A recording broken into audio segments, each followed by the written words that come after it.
Yun. At sa mapagpalang araw po sa ating lahat, ito po si Prof. Benz.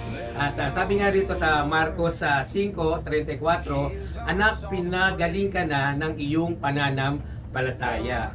O yun naman pala kapag sinabi ng Diyos na tayo ang pinagaling, i-claim mo yun na tayo pinagaling ng ating Panginoon. Kasi ang ninanais ng ang ating Diyos, yung tayo po ay nananampalataya sa Kanya.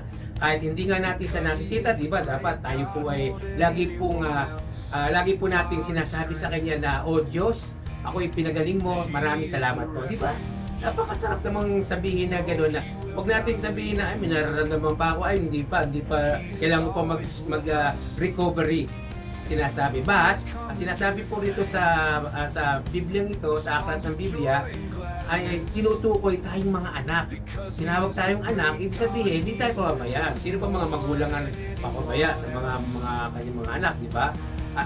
I know, tayo po lahat ay nakaka-relate po sa mga ganun po na pag sinabi ng isang ama o mga magulang ay tayo po ay nandun po yung kanila pong pagmamahal na tayo po ay inaaruga, kinikilala tayo bilang sa mga anak nila. So ibig sabihin, ganoon din po sa ating Panginoon. Kinikilala tayo bilang anak kung kaya't kapag sinabi niya na pinagaling na kita, i-claim mo na yun.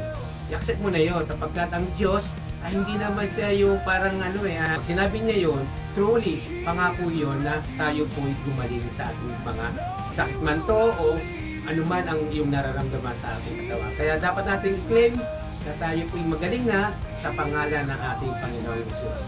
Ganun lang, di ba? God bless.